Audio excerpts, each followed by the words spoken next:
बात वर्ष 1972 की है।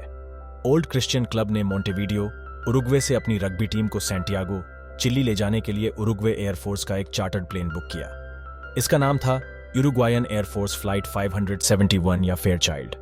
12 अक्टूबर को ट्विन इंजन वाले फेयरचाइल्ड टर्बोप्रॉप ने कैरास्को अंतर्राष्ट्रीय हवाई अड्डे से उड़ान भरी, जिसमें 5 चालक दल के सदस्य और 40 यात्री थे।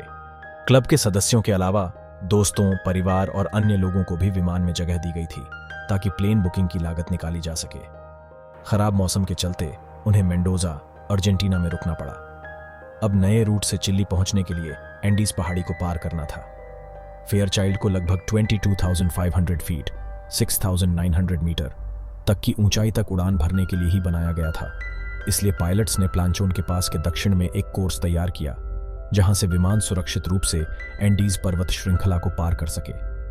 टेक ऑफ के लगभग 1 घंटे बाद पायलट ने एयर कंट्रोल को सूचित किया कि वह दर्रे के ऊपर से उड़ान भर रहा है, और उसके तुरंत बाद उसने रेडियो से कहा कि वह सैंटियागो से लगभग 110 मील 178 किमी दक्षिण में क्यूरिको, चिली पहुंच गया है।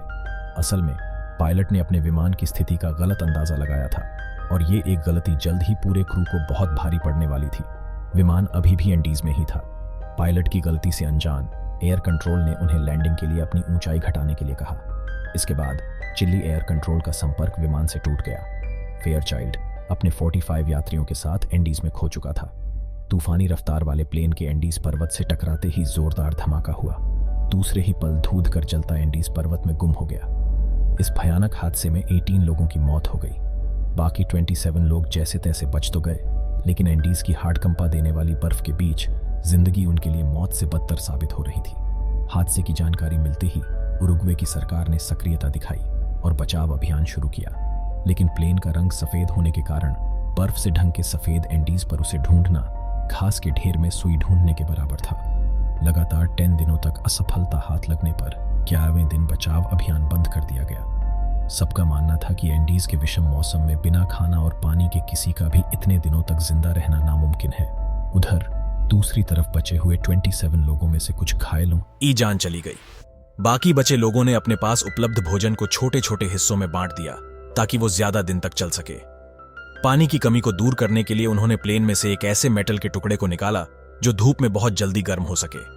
फिर उस पर बर्फ रखकर उसे पिघलाकर पानी इकट्ठा करने लगे। इससे उनकी पानी की समस्या तो हल हो गई, पर कुछ ही दिनों में भोजन समाप्त हो गया। भोजन खत्म होने के बाद बचे हुए लोग भूख से इस कदर परेशान हो चुके थे कि उन्होंने अपने साथियों की लाश के टुकड़े करके खाना शुरू कर दिया। एक झटके में आई मौत से बचे ये लोग अब असहनीय अंत की ओर बढ़ रहे थे। अब केवल 16 लोग ही जिंदा बचे थे और हादसे को 60 दिन बीत चुके थे। मदद की कोई उम्मीद दिखाई नहीं दी तो 2 फुटबॉल प्लेयर्स नैंडो पैरेडो और रॉबर्ट केनेसा ने सोचा कि यहां पड़े पड़े मरने से अच्छा है कि मदद की तलाश में निकला जाए। 60 दिनों के अंदर दोनों का शरीर कमजोर हो चुका था। बर्फ पर ट्रैकिंग करने के लिए उनके पास पर्याप्त साधन नहीं थे, लेकिन दोनों खिलाड़ी थे और दोनों के अंदर अंत तक हार नहीं मानने का जज्बा भी था। दोनों जैसे तैसे चिली के आबादी वाले क्षेत्र तक पहुंच गए, जहां दोनों ने रेस्क्यू टीम को अपने साथियों की लोकेशन बताई। हादसे के 72 दिनों बाद 16 लोगों का बचना भी किसी चमत्कार से कम नहीं माना जा रहा था। पैरोडा ने इस पूरे हादसे और अपने संघर्ष को एक किताब की शक्ल भी दी है। इस भयावह घटना पर पियर्स पॉल रीड ने 1974 में एक किताब अलाइव लिखी थी। इसी विषय पर 1993 में निर्देशक फ्रैंक मार्शल ने फिल्म भी बनाई थी। तो ये थी दोस्तों story of flight 571। Please like and subscribe my channel.